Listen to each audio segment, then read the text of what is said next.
There is a trial transcript buried inside the Louisiana State Archives, one that courthouse officials in Iberville Parish quietly reclassified as administrative waste sometime around 1901. The document runs to over 400 handwritten pages.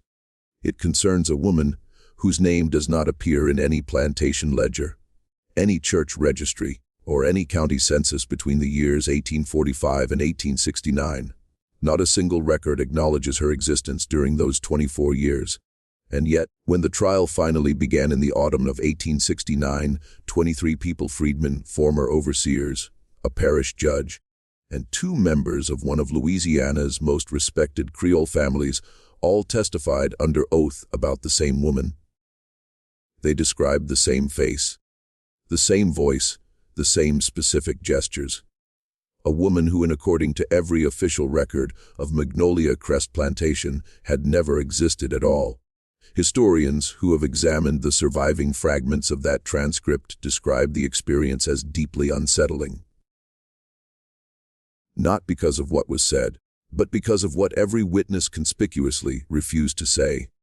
In 400 pages of sworn testimony, not one person volunteered her name. They said she and her and the woman and her that we don't say.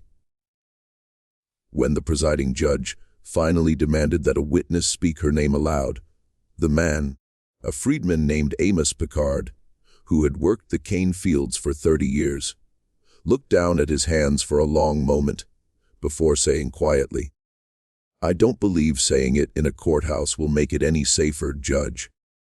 I truly don't." The trial concluded without a formal verdict. 4 of its witnesses died within 2 years of testifying. The woman at the center of it all was never found. Before we continue with the story of Magnolia Crest and the woman whose name nobody would speak, if you've never been to this channel before, welcome. Here at Liturgy of Fear, we go deep into the forgotten corners of American history. The stories that got buried, reclassified, or simply never told. If this is your kind of content, subscribe and hit that notification bell so you never miss one. And drop a comment right now telling us where you're listening from. What state? What city? We love knowing who's gathered around this particular fire. Now, let's go back to Louisiana. It was the kind of autumn that only exists in the lower parishes of Louisiana. The air still thick and warm well into October. On the cane fields tasseling out golden along the river road, the Mississippi sluggish and pewter-colored under skies that couldn't decide between rain and haze. The year was 1869, and the world that had organized Magnolia Crest Plantation for the previous 4 decades was already gone, replaced by something unfamiliar and unsteady. But to understand what happened in that Iberville Parish courtroom, you have to go back much further than 1869. You have to go back to a particular Wednesday morning in March of 1845, when a woman arrived at Magnolia Crest for the first time, and the silence around her began. Magnolia Crest sat 11 miles south of Plaquemine on the west bank of the Mississippi, and it had been in the Fontenot family since 1802. By 1845, it was one of the larger sugarcane operations in Iberville Parish. Not the grandest, may not the wealthiest, but substantial and well managed, with approximately 340 acres under active cultivation and somewhere between 80 and 90 enslaved people working the land, the house, the mill, and the various outbuildings that formed the plantation's small, self-contained world. The Fontenot family itself occupied a particular and somewhat complicated position in Louisiana's social hierarchy. Eden Fontenot, the patriarch, was 3rd-generation Louisiana Creole, French and Spanish ancestry, Catholic, fluent in both French and English, with the kind of careful manners and precise social calibration that Louisiana's planter class had refined over generations. His wife, Celestine Nene Beaumont, was from a family that had come originally from Saint Domingue in the 1790s, displaced by the Haitian Revolution, and carrying with them both significant wealth and a particular kind of watchful anxiety that their descendants had never entirely shaken. The Fontenautes kept a house in New Orleans on Esplanade Avenue for the social season and retreated to Magnolia Crest for the grinding months of harvest. They had 4 children by 1845, 2 sons, Remy and Julian, 17 and 14 respectively, a daughter, Marguerite, who was 11, and a youngest boy, Theodore, who was 8 and sickly.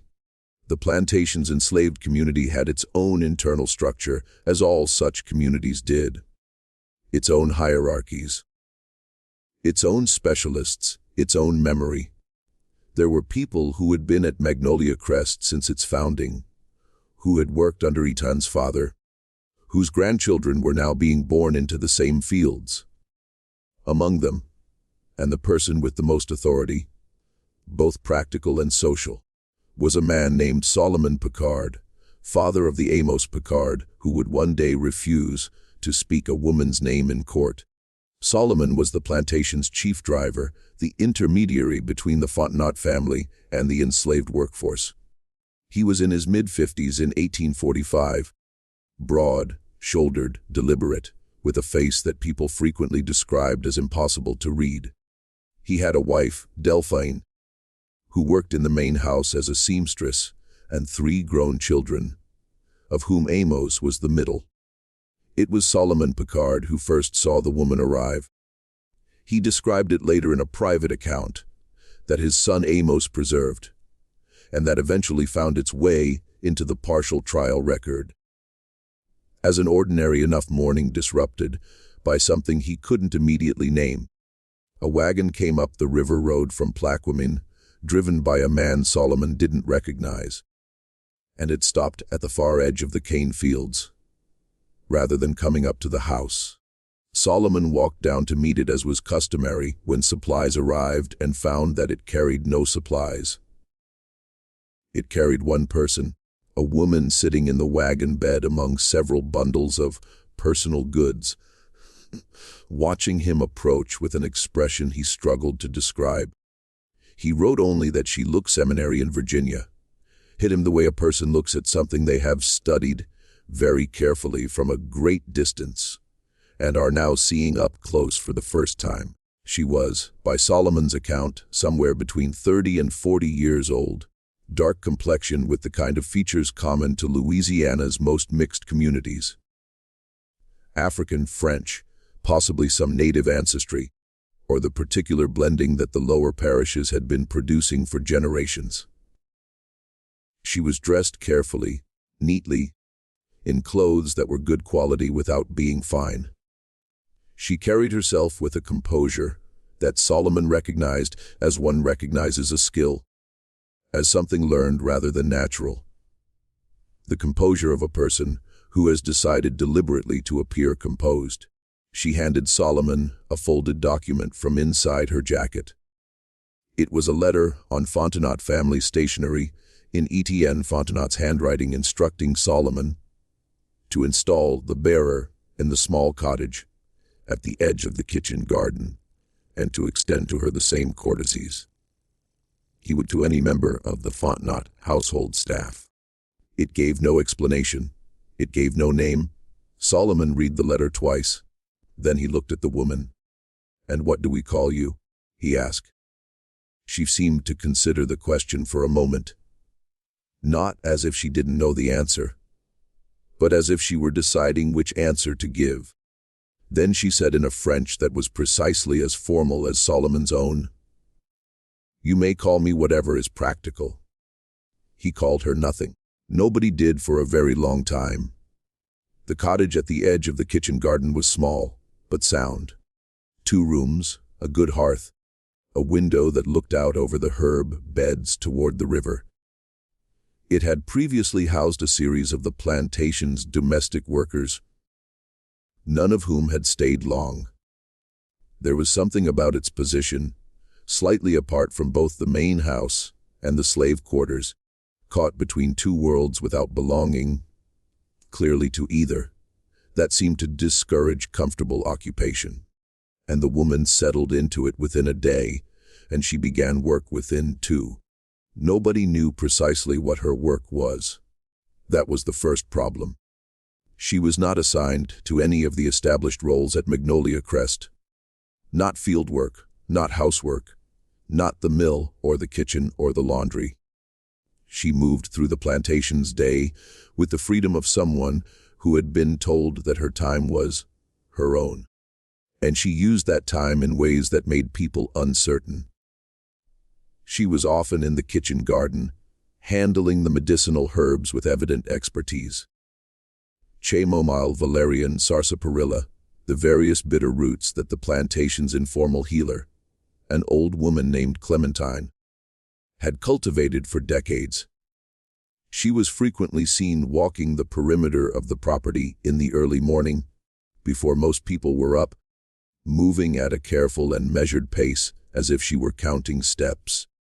She occasionally visited the mill during grinding season and stood watching the machinery with an expression of focused attention that made the mill workers deeply uncomfortable. Most remarkably, she visited the main house, not through the back entrance as domestic workers did, through the front door. Etienne Fontenot himself opened it for her on at least 2 occasions that Solomon observed, and on neither occasion did Fontenot's expression suggest that this was unusual. Within the enslaved community, the uncertainty about her quickly hardened into wariness. The wariness had several sources. The first was simply the mystery of her origin and status. She was not enslaved.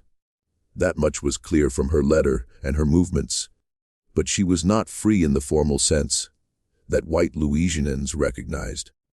And she was not Creole free-colored in the way that the parish-established community of free people of color was organized.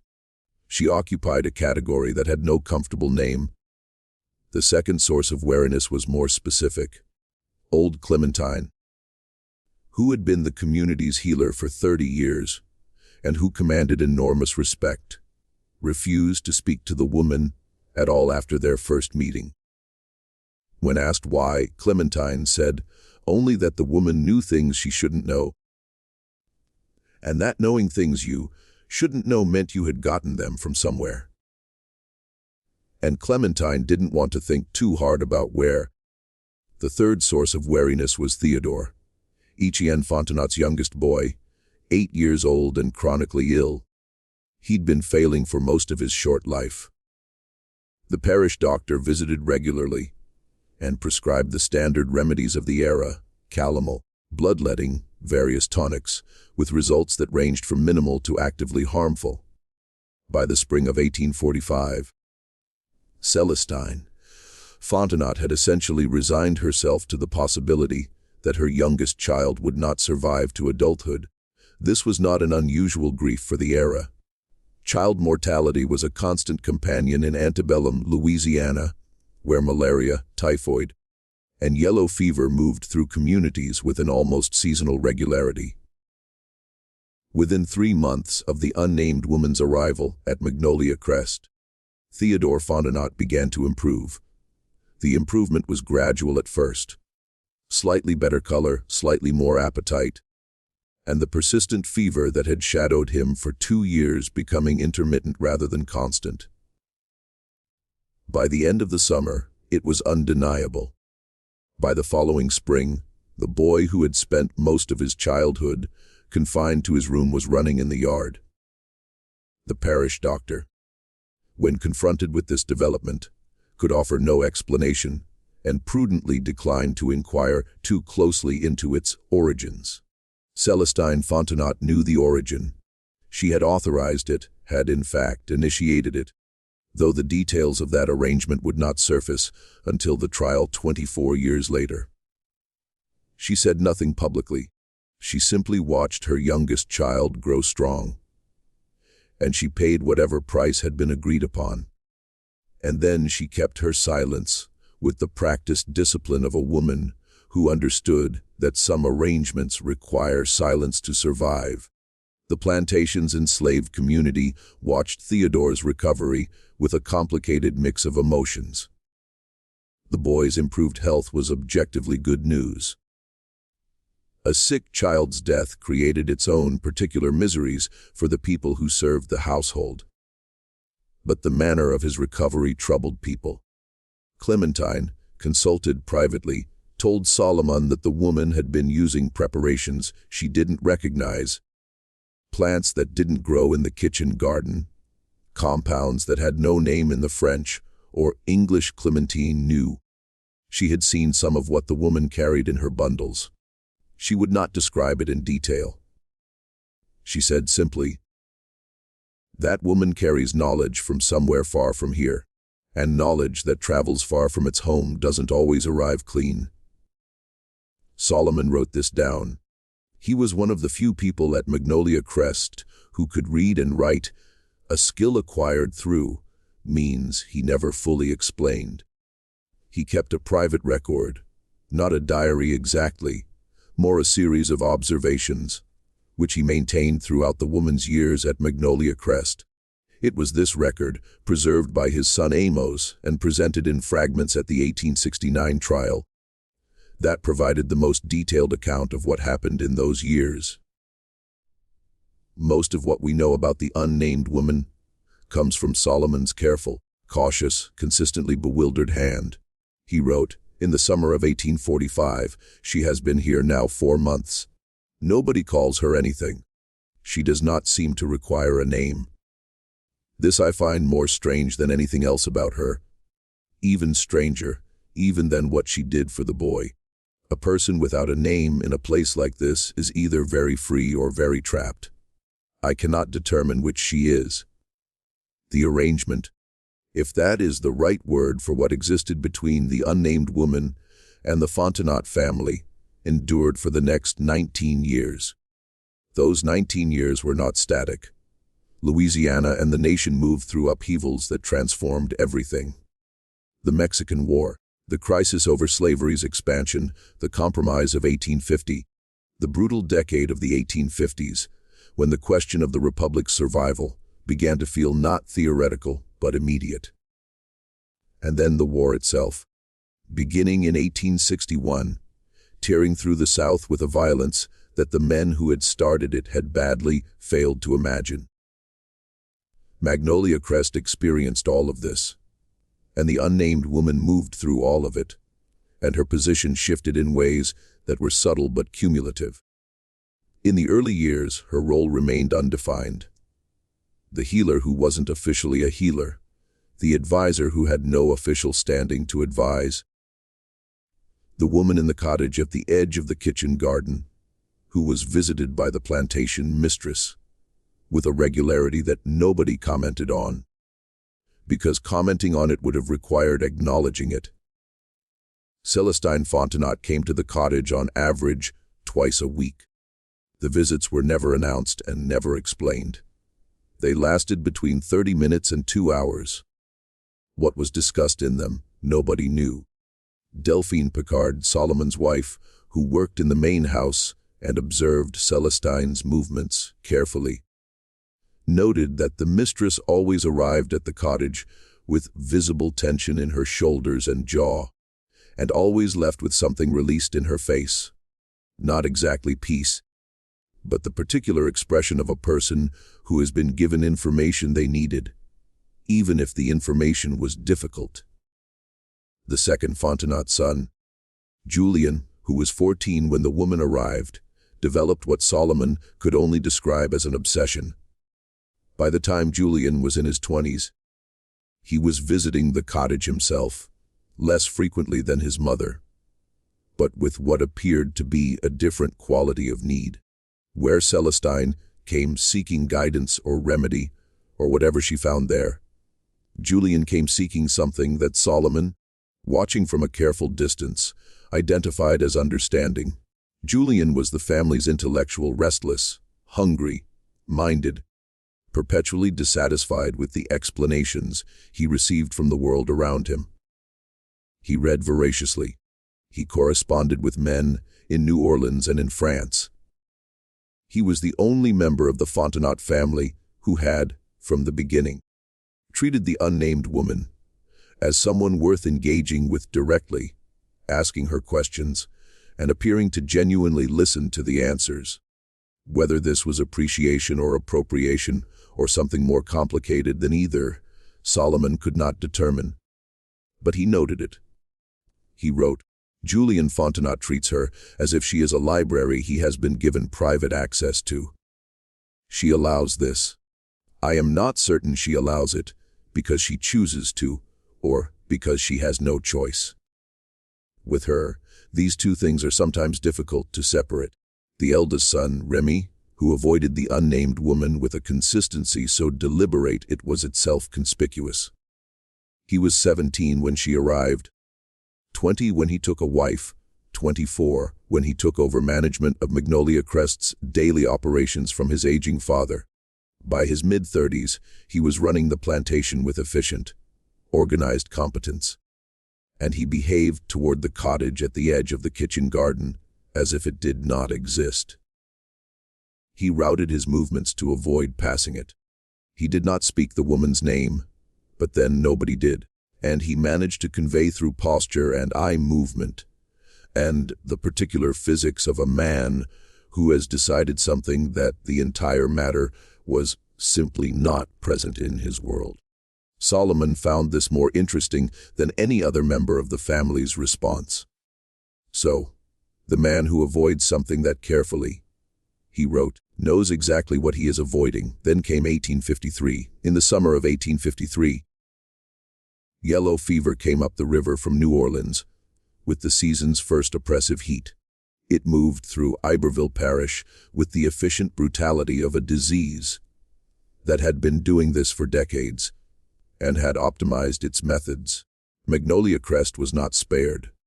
By August, 11 of the enslaved people were dead. 2 of the Fontenot household staff were dead. The parish doctor had long since stopped visiting individual households and was instead doing triage at the courthouse in Plaquemine, where the bodies were accumulating faster than they could be processed. In September of 1853, Marguerite Fontenot, who had been 11 when the unnamed woman arrived, was now 19 and recently engaged to a planter's son from Pointe-Coupee Parish, developed fever. What happened over the next 3 weeks is documented in 2 sources. A letter from Celestine Fontenot to her sister in New Orleans, which survives in a private collection, and Solomon's private record. The sources agree on the basic sequence of events. Marguerite's fever was severe and progressing. The parish doctor was unavailable. Celestine Fontenot brought the unnamed woman into the main house. For 19 days the woman did not leave Marguerite's room. She slept on a pallet on the floor, prepared her own preparations in a small brazier she had brought from the cottage, and administered them on a schedule that she kept in her head. She also, according to both sources, talked to Marguerite constantly during the worst of the fever.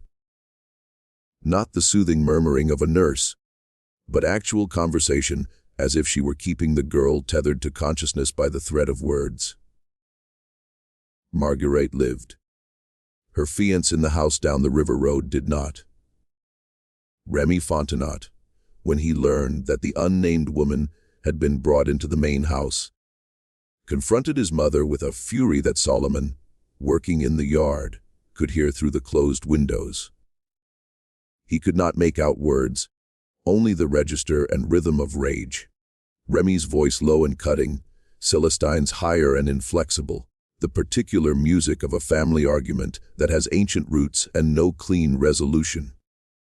After an hour, Remy left the house on horseback and did not return for 3 days. When he came back, he said nothing about it, and the unnamed woman returned to her cottage. Marguerite recovered slowly through the autumn, and Remy Fontenot added one more thing to the list of things he was pretending did not exist. The question of what service the unnamed woman was providing to the Fontenot family, and what she was receiving in return, became more urgent as the years went on, and the answer remained hidden.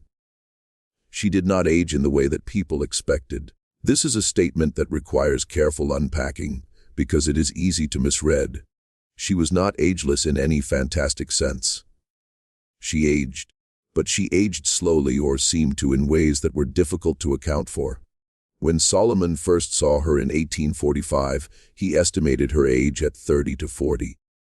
When he next made a careful note of her appearance, in 1858, he wrote that she appeared to be somewhat older than when she arrived, but not so much as 13 years would account for. By 1863, when she had been at Magnolia Crest for 18 years, he wrote, "She is old now, but old in the way a well-made thing is old, worn in ways that show use, not in ways that show decay." Others noticed this. It fed the wariness. It fed something that in the quarters had by then accumulated enough weight to be called quietly and carefully fear. The war changed everything, and it changed nothing, which was the particular cruelty of the Civil War in Louisiana. Union forces took New Orleans in April of 1862 and moved upriver through the parishes with a speed that left the planter class scrambling. Iberville Parish fell under Union control in 1863. The Emancipation Proclamation, whatever its practical limitations, transformed the legal status of Magnolia Crest's enslaved population. And over the following months, the plantation's workforce reorganized itself with a thoroughness that left the Fontenot family's management structures largely intact, but fundamentally changed. Many left. Some stayed, negotiating for wages or sharecropping arrangements that would have been unimaginable a year before. Solomon Picard stayed. Delphine stayed. Amos, their son, now a man in his early 30s, stayed. The unnamed woman also stayed. This was noted. Her staying when she could have left, could have walked away into whatever freedom meant in 1863 Louisiana, struck people as significant. Solomon wrote, "She has not gone. I asked her why. She said, 'Because I am not finished here.' When I asked what she meant by finished, she did not answer. She has never been a woman who answers questions she finds uninteresting." The Fontenot family contracted. Etienne had died in 1860 from a stroke that the parish doctor attributed to the strain of watching the Republic come apart at its seams. Celestine remained in the main house, increasingly diminished. Remy took what remained of the family's resources and attempted to maintain Magnolia Crest as a going agricultural operation under the new order with limited success. Julian had spent the war years in New Orleans, working in some capacity for the Confederate government, and then, after the city fell, apparently making himself useful to the Union administration in ways that his brother found unforgivable. And Marguerite was in Natchitoches with her second husband. The first had died in the war's first year, and rarely wrote. It was Julian who came back first in the spring of 1865, and his return immediately complicated everything. Julian Fontenot was 41 years old in 1865, and the war had done to him what it did to men who think too much about the thing they're experiencing while they're experiencing it. It had made him certain of some things and uncertain of everything else. He came back to Magnolia Crest with a specific agenda Solomon sensed, though the agenda revealed itself slowly. Julian spent the first weeks of his return re-establishing his relationship with the unnamed woman. He visited the cottage daily, and he brought papers and books and seemed to be asking her questions of a more structured kind than he had in their earlier conversations. Less, "I'm curious about this," and more, "I need to understand this precisely." Solomon observed these visits without being able to hear their content, but he noted Julian's emerging effect, a mixture of urgency and something harder to name. Not quite guilt, not quite desperation, the thing that sits between them. It was during this period that Solomon first began to suspect that the unnamed woman's position at Magnolia Crest was not what it appeared. He had long assumed that she was there by Etienne Fontenot's arrangement, that the patriarch had brought her for reasons of his own, and that Celestine's subsequent use of her services was a secondary development. But something in Julian's behavior suggested a different possibility. The quality of Julian's engagement with the woman was not that of a man consulting a resource his family had acquired. It was something with older obligations embedded in it, something that predated his father's letter. Solomon wrote in the summer of 1865, "I have begun to think that she was not brought here by old Fontenot.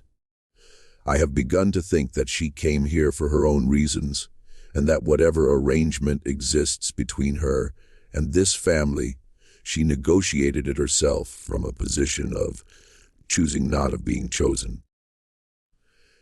If this is true, then the question of what she wanted from them, what she has been getting from them for 20 years, becomes the most important question about her, and nobody has answered it. Nobody has even asked it, at least not where I could hear.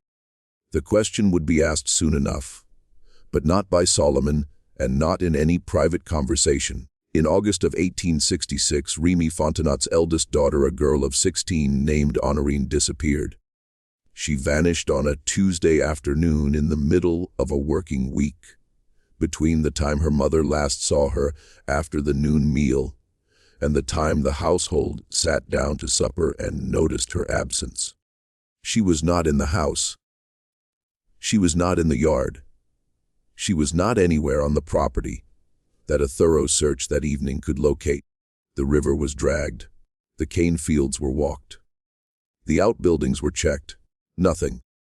By the following morning, the search had extended to neighboring properties and the river road toward Plaquemine.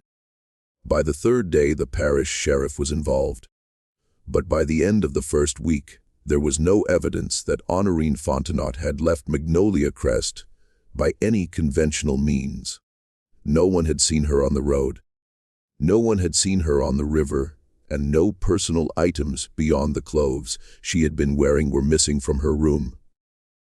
She was never found. The investigation that followed was cursory by any standard. Honorine was 16 female, and the parish was still in the chaos of reconstruction, with the sheriff's office understaffed and overwhelmed by cases that involved violence, not absence. The working assumption, stated or unstated, was that she had run away, to New Orleans perhaps, or across the river to Baton Rouge, or with a young man whose name nobody knew. Remy Fontenot refused to accept this explanation publicly and barely accepted it privately. His wife, a woman named Clotilde Turau, accepted nothing. She demanded answers and received none. It was Clotilde who first spoke the connection aloud. She said it to her husband in their bedroom, and the sound carried through the old house's walls to where Delphine Picard was working in the hallway. Clotilde said, "That woman in the cottage, that woman your mother is always gone to. I want to know what she has given that family and what she has taken in return, and I want to know now, Remy, because our daughter is gone." Remy's response, according to Delphine's account at the 1869 trial as lying silence, was a long silence followed by a single sentence. "Clotilde, some things in this house you do not ask about."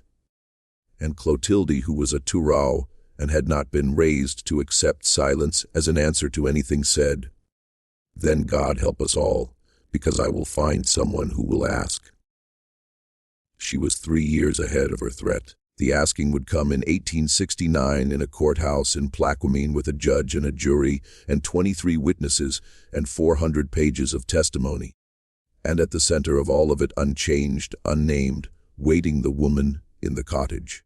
The 3 years between Honorine's disappearance in 1866 and the trial in 1869 were the years in which everything that had been hidden began to pressure its containers.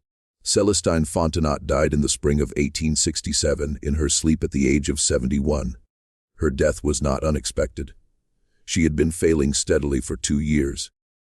But its timing, coming less than a year after her granddaughter's disappearance, sharpened certain edges, and her death also removed the last living person at Magnolia Crest, who had been present at the unnamed woman's arrival and who had known the full terms of whatever arrangement existed. Etienne was dead. Celestine was dead. The arrangement's origins were now locked inside two people, Julien Fontenot and the woman herself. Rémy Fontenot, in the months after his mother's death, began to do something that Solomon had not previously observed him doing. He began to ask questions. Not of the woman directly. Rémy still would not approach the cottage, still routed his movements around it with the same deliberate geography he had maintained for 20 years. But he began to ask questions of the people around him, of Solomon of Delphine, of the older freed people who had been at Magnolia Crest long enough to remember things.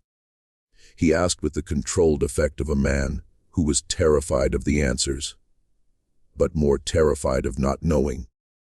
He asked about the early years, about what the woman had done, and said about who had visited her, and when about what Clementine had said before she died in 1859, about the particular texture of his mother's visits to the cottage.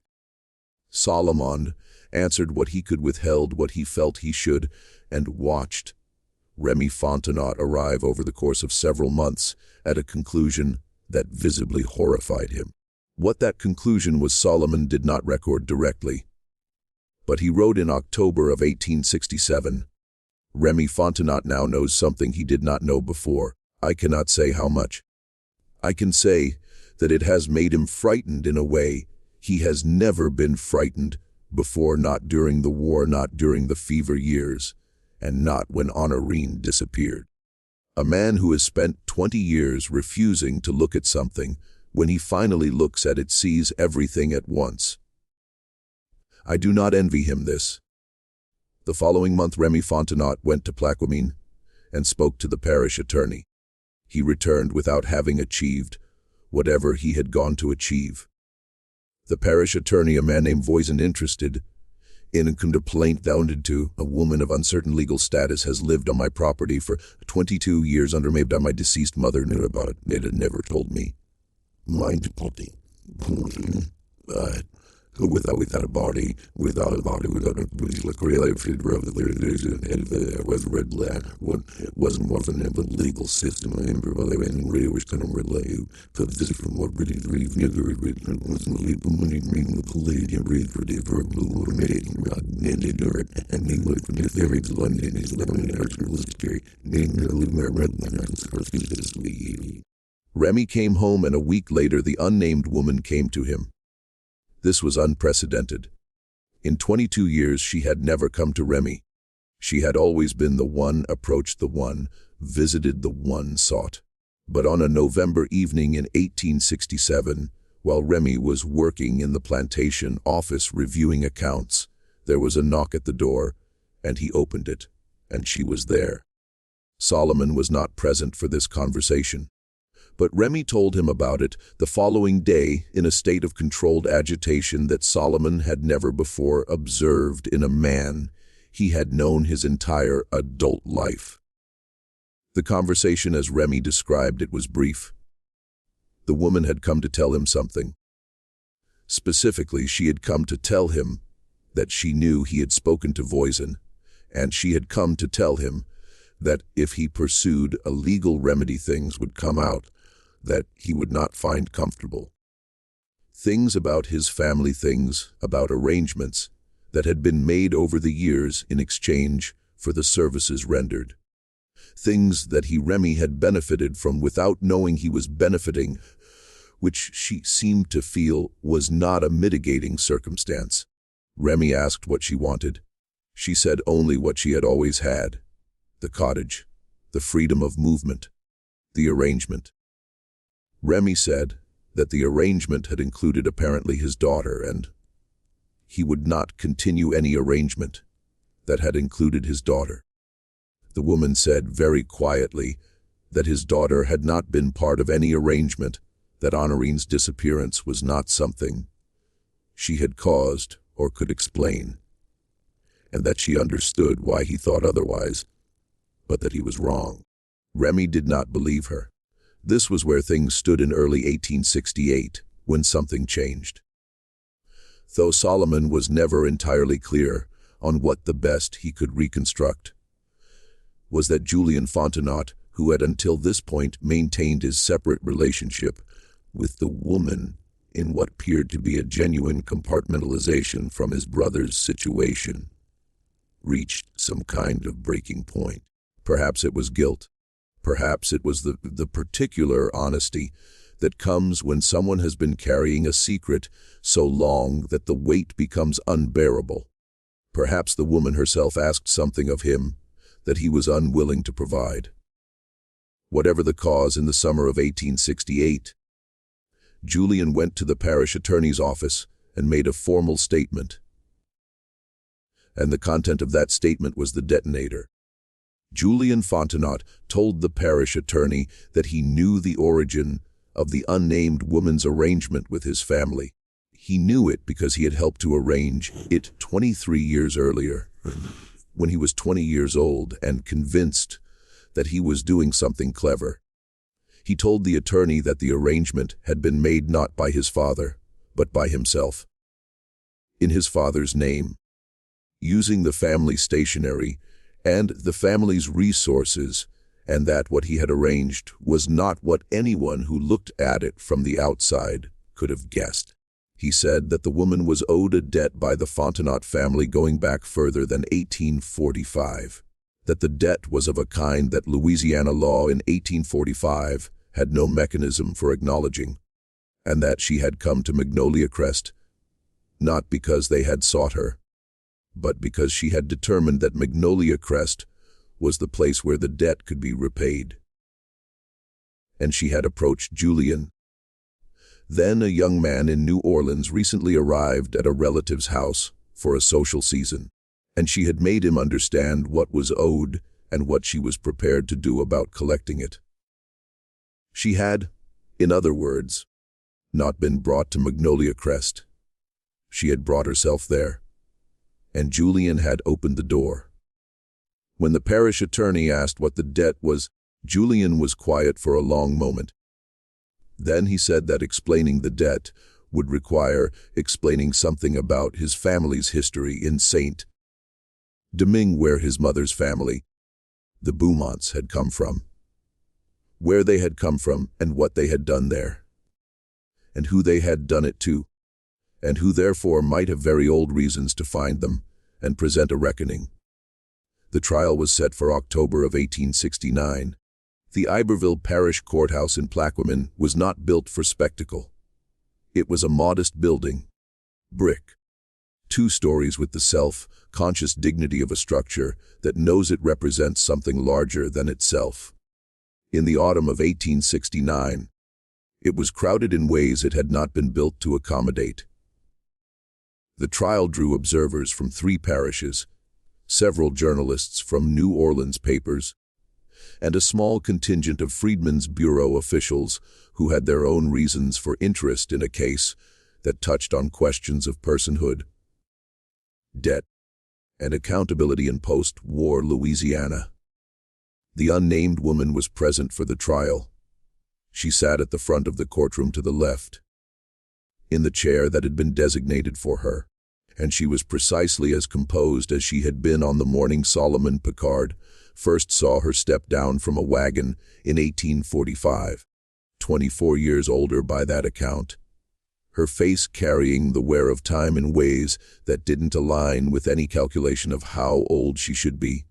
The presiding judge was a man named Thibodeaux, a Reconstructionist appointee, Northern educated with no particular sympathy for the Fontenot family and a careful, methodical approach to the case's extraordinary complexities. He had spent 3 months reviewing the available documents before the trial began. He had read Julian Fontenot's statement 4 times. He still wasn't entirely sure what he was presiding over. The prosecution, such as it was, in the legal architecture of the case, having required considerable improvisation, alleged that the unnamed woman had, over the course of 24 years, obtained property and benefits from the Fontenot family through a combination of concealment, manipulation of familial dependency, and what the complaint somewhat desperately termed coercive therapeutic practice. The disappearance of Honorine Fontenot was referenced, but not formally charged for the reasons Voisin had outlined 2 years earlier. The defense: the woman had retained a Creole attorney named Duplessis from New Orleans, who was known for taking cases that others declined, argued that his client had provided legitimate services freely negotiated for compensation freely given, and that the attempt to characterize those services as criminal was an extension of the same logic that had governed Louisiana's relationship with people like his client for the previous century. The logic that certain people could not legitimately negotiate, could not legitimately be owed, could not legitimately collect. Duplessis was eloquent. Thibodeaux listened to him with evident appreciation, and then the witnesses began. 23 people testified over 9 days. Freed people who had known the woman at Magnolia Crest for decades. Former overseers who described her movements and her apparent influence. Members of the Fontenot household who spoke carefully about what they had observed in the main house during her visits. Clotilde Fontenot, Remy's wife. She testified for 3 hours about Honorine's disappearance and about the conversations she had overheard and the conclusions she had drawn from them. Remy himself testified briefly, reluctantly, with the expression of a man being made to swear to things he would prefer to have forgotten. And Julien Fontenot testified for 6 hours over 2 days, and what he said reshaped the entire case.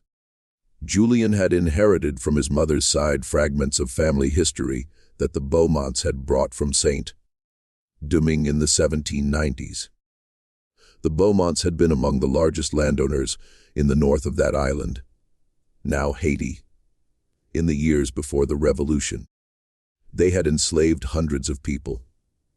When the Revolution came, they had fled, taking what they could carry, including the family's financial records, which documented transactions that they had every reason to want documented and kept private. Among the people the Beaumonts had enslaved was a woman.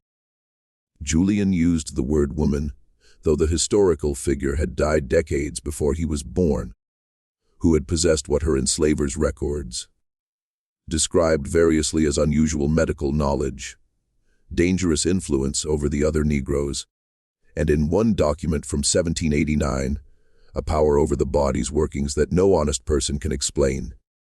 She had been separated from her child, a daughter, in a property transaction in 1791, 2 years before the Revolution, sold away from Saint-Domingue to a merchant in New Orleans who resold her twice, before she died in Louisiana in 1798. The daughter had survived the Revolution in Saint-Domingue, had found her way eventually to New Orleans, and had built a life of sorts in the city's complex free black community. And the daughter's daughter, and her daughter, and hers. Julien traced it as carefully as he could with the documents his mother had inexplicably preserved, had maintained a particular knowledge about the Beaumont family's whereabouts, about what was owed, about what had been taken. The woman in the chair at the front of the courtroom was, if Julien's reconstruction was accurate, the great-great-granddaughter of the woman the Beaumonts had sold away in 1791. She had come to Magnolia Crest to collect, not violently, not dramatically. She had come to collect in the way that someone collects a debt that is compounded over 3 generations, carefully, patiently, and with absolute certainty that the collecting would be done. She had provided real services. The healing was real, the knowledge was real. The preparations that had kept Theodore alive and brought Marguerite through the fever was real. The guidance that Celestine Fontenot had sought twice a week for 2 decades was real. She had provided these services in exchange for what the Beaumonts had long since forfeited any right to withhold: money, security, and the specific legal documentation deeds, financial instruments, registered agreements, that she had been quietly accumulating with Julian's knowing assistance over the course of 19 years. When Julian finished testifying, the courthouse was silent for a long moment. Then the judge asked the question that had been waiting in the room since the trial began. He asked about Honorine, and Julian Fontenot's composure, which had held for 6 hours, fractured visibly. He looked at his hands. He looked at the ceiling.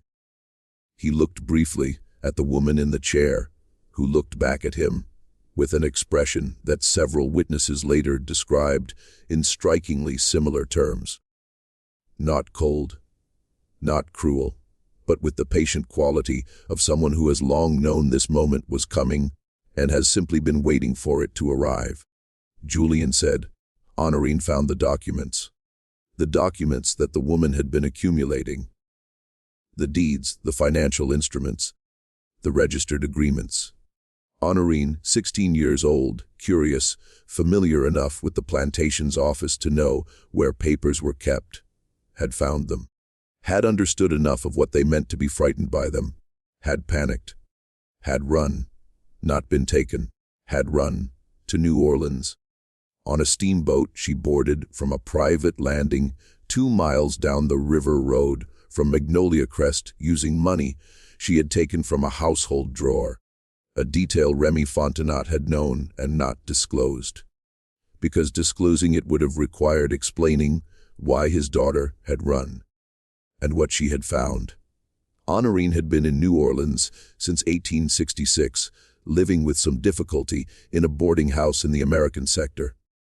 She had not contacted her family because she did not know how to explain what she had found, and because she was not entirely certain her family would believe her, and because somewhere in her 16th-year-old reckoning, she had concluded that what she had found was something she was not supposed to know, and that the safest thing to do with knowledge you're not supposed to have is to remove yourself from the situation in which you acquired it. She was when Julian made this disclosure 20 years old, alive and findable. The Freedmen's Bureau officials in the courthouse took note of the address Julian provided and made their own arrangements.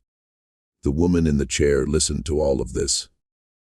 When the judge asked if she had anything to add, she said in French, in the formal register she had apparently maintained for 24 years. The girl was frightened. I understand why. I had not wanted her to find those papers yet. But I had not harmed her. I would not have harmed her. I am not in the business of taking people from their families. She said this with enough weight on the last sentence that everyone in the room understood its additional dimension. She was not in the business of taking people from their families. The Beaumonts had been in that business. The difference her tone suggested was one she took seriously. The trial concluded on October 22, 1869, without a formal verdict. Judge Thibodeaux determined after 3 days of deliberation that the charges as filed did not constitute a cognizable offense under Louisiana law as it existed in 1869, and that the legal instruments the unnamed woman had accumulated were, in his assessment, validly executed and enforceable. He dismissed the case. Remy Fontenot contested this determination through every available avenue for the next 2 years, and with diminishing success, and at considerable expense. The documents stood, the deeds stood.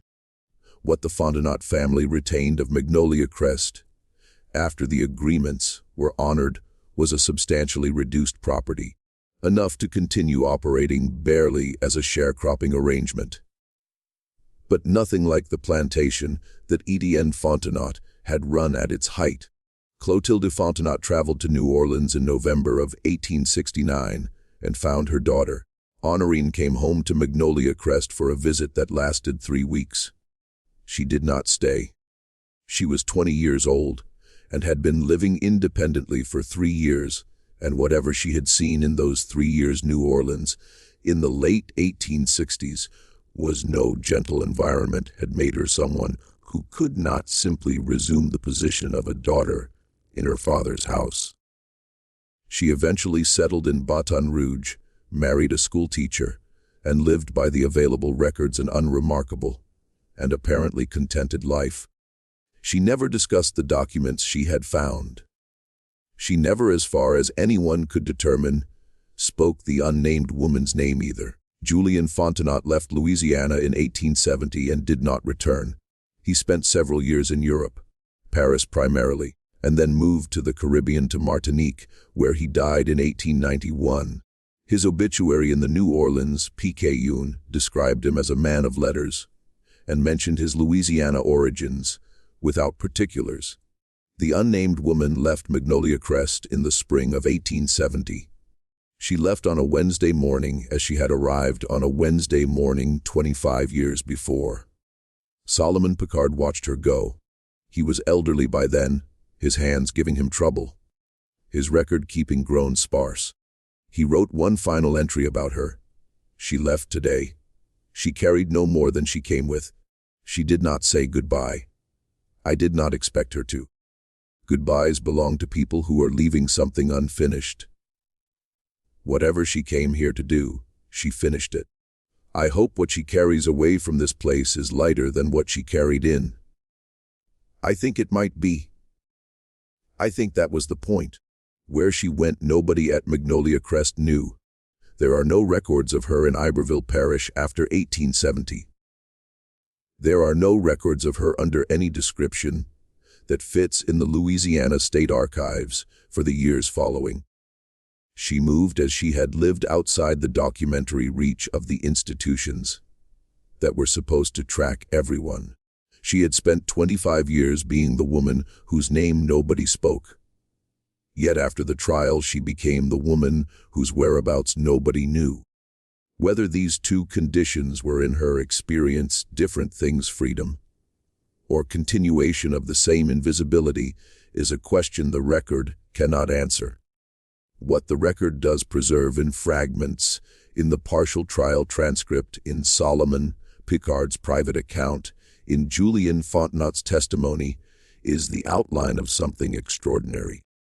A woman who spent a quarter century collecting a debt that was owed to her grandmother's grandmother, who did it not through force or threat, but through knowledge, patience, and the provision of things that people genuinely needed, who healed the people she healed because her skills were real, regardless of the larger strategy they served, who endured 25 years of namelessness, yet of being spoken of only as she and her and the woman, and who emerged from a courthouse in Iberville Parish in October of 1869 with what she had come for, and left.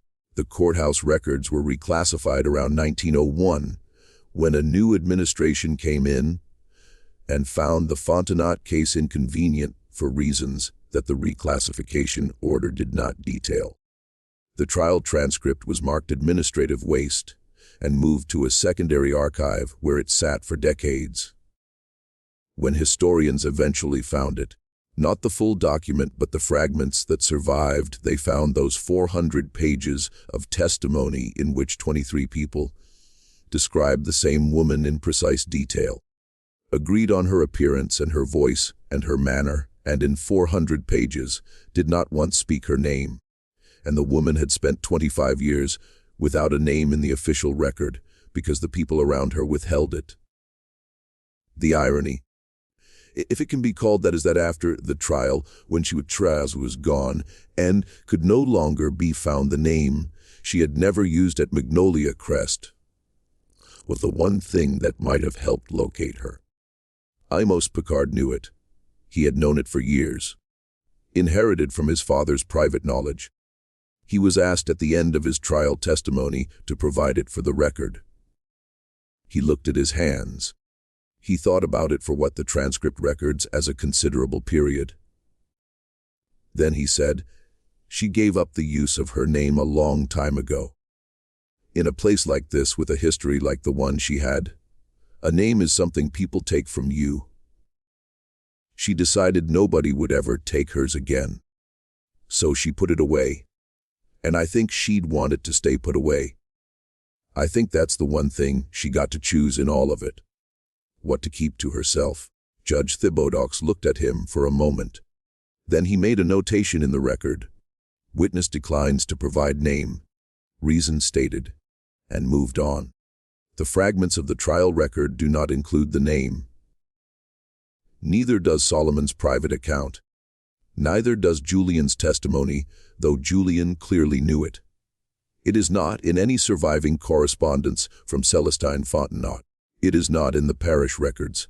It is nowhere in the archive of Magnolia Crest, which burned in 1887 in a fire of undetermined origin, destroying whatever remained of the plantation's official documentation. Her name is gone. What she did remains in the fragments for whoever knows how to look. And this raises the question, the one that Amos Picard's refusal to speak in the courthouse has kept open for 150 years, of whether the silence around her was always a cage or whether some part of it in the end was a door. This mystery shows us something about the distance between what history records and what history contains. The people who moved through the official world like ghosts, not because they were powerless, but because they had learned that invisibility was sometimes the only form of agency available. The unnamed woman of Magnolia Crest walked through 25 years of official silence and emerged from it with what she had come for. The silence didn't erase her. She used it. What do you think of this story? And do you believe everything was revealed? Or do you think there are layers here that the trial record, even in its fragments, couldn't hold? Leave your comment below. Tell us what you make of Amos Picard's refusal, or of Julian's decision to speak after 20 years of silence, or of the woman's own choice about her name. We read every comment. If you want more stories like this one, stories that ask you to look at history sideways to find the things that were hidden in plain sight, subscribe to Liturgy of Fear. Hit the notification bell and share this video with someone who loves the dark corners of the past. We'll see you in the next one.